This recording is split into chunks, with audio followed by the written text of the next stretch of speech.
A design refresh and a supposed return to fundamentals makes up what might be a surprisingly great device in the Galaxy S line. It's Joshua Vergara from Android Authority. What's going on, everybody? And this is the Samsung Galaxy S6. The latest in the Galaxy S line has quite a few issues to address, and it all starts in design. Okay, let's get it out of the way before we move on. Yes, there are some obvious design influences here, but there is just enough in the Galaxy S6 to reassure the user that it is still a Samsung device through and through. Samsung learned from the Galaxy Note 4 and the Alpha phones after it that a metal construction is definitely the way to go, though the dual glass panels still feel quite like the departure from what we expected to be a pretty plastic device in previous iterations. The metal rim has a subtle taper to its edges, influenced by the frame of the Galaxy Note 4, and the various colors of this phone benefit from a translucence that gives the colors a bit more character than just being plainly on the device. Samsung's iconic button layout returns as well, bringing the tactile home button up front, flanked by the recent apps and back capacitive keys. And the fingerprint scanner on the power button is now a press version rather than the swipe editions from before. The charging port and the headphone jack are on the bottom together now, with the speaker grill that has been brought away from the back this time. Move around to the back, and you'll notice that there is nothing to remove. All you really get is a camera optic package that protrudes out quite a bit, which might not be great for people who slide their phones on tables, for example. But no, there is definitely no removable backing, as this unibody design also makes it expandable storage and replaceable batteries no longer an option. What is most striking about the phone's design is noticed once you get it into your hand. The 5.1-inch display keeps the phone from being too big, but a very noticeable thinness and lightness greatly helps as well. What results is one of the most comfortable feeling experiences in a Galaxy S flagship since perhaps the S3 or the S4. The metallic frame is of course a very welcome change that shows how Samsung is looking to improve their design. For many users, this might be the first great-looking Samsung device since their older Pebble design was first introduced in the S3. And I'm inclined to agree, as the design choices in the S6 are not only striking, but ergonomically sound in a way that has come as a bit of a surprise.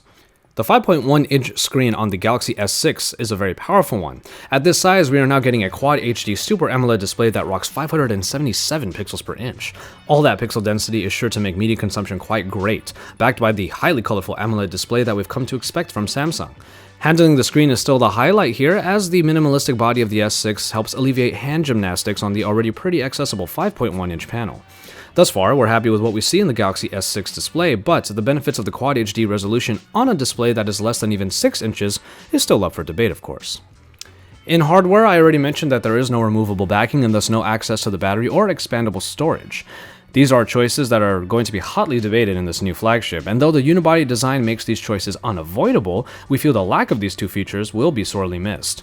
And the 2550 mAh battery, despite benefiting from fast charging capabilities, might be a little small for people's tastes. And in performance, we start with a bit of precedence by Samsung. Globally now, the Galaxy S6 will now only sport their in-house made Exynos processors.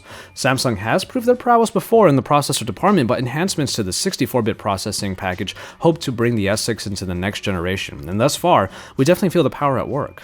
In a time when scrutiny in user interface experience is at its all-time highest, paying acute attention to the updated TouchWiz is something we could not help doing.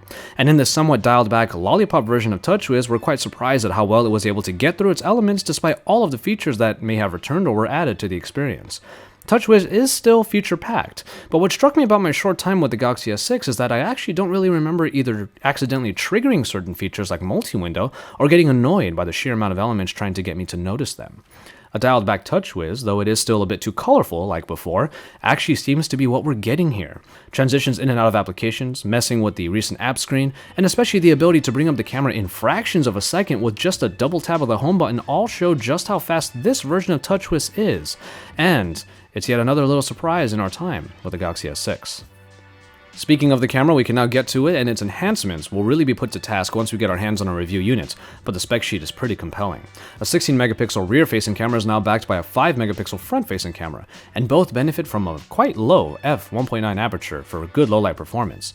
Auto Live HDR is also found on both cameras, so getting compelling pictures from the Smart OIS powered rear camera or the occasional self-portrait from the front should yield some high-quality shots. We don't have any picture examples to show you just yet, but we will definitely be looking at picture quality when we have a chance to. That said, the interface is pretty simple to get around this time, with the mode selector easily showing you different ways you can use the optics.